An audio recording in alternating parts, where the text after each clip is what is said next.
गिलगित की सौगात। मजेदार और खुश जायका के अलावा सर्द हवाएं चलें और फिर बूंदाबांदी हो तो ऐसे में खुश्क मेवा जात का इस्तेमाल मौसम सरमा की खूबसूरती को और भी बढ़ा देता है। काजू, अखरोट, मूंगफली, चलगोजे, खुबानी, पिस्ता और दीगर ड्राई फ्रूट सर्दियों के यकबस्ता मौसम में जिस्म को हरारत और जरूरी ग़िज़ाएं पहुंचाने के साथ साथ मौसम के लुत्फ को दोबारा कर देते हैं। गुज़श्ता दिनों गिलगित में रहाइश पजीर हमारे एक अजीज ने हमें अखरोट की ऐसी डिश खिलाई कि बाकी ड्राई फ्रूट्स हमें नॉर्मल से लगने लगे।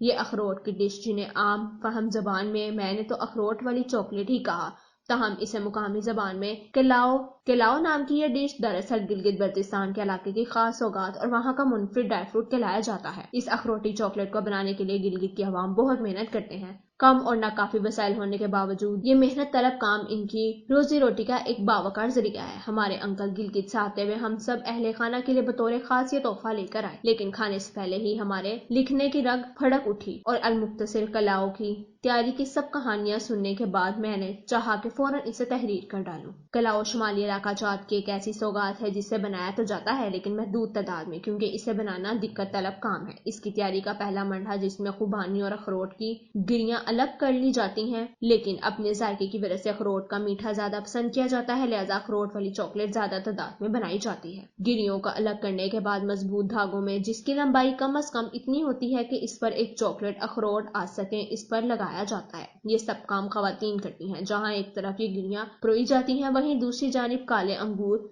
जो गिलगित में बाकसरत पाए जाते हैं, का रस निकाल कर एक देशके में कुछ पानी डालकर पकने के लिए रख दिया जाता है। अंगूर के इस रस को 10 से 12 घंटे तक मुसलसल पकाया जाता है। जब वो गाढ़ा होने लगे तो इसमें थोड़ी सी दालचीनी, आटा और शहतूत का रस मिलाकर फिर इसे पकाकर मतलूबा महलूल बना लिया जाता है। महलूल बनाने के बाद धागों में परोए ड्राई फ्रूट्स को लकड़ी के हल्के बांसों पर रखकर महलूल में अच्छी तरह डुबो दिया जाता है ताकि अंगूर का रस अच्छी तरीके से हर दाने पर लग जाए।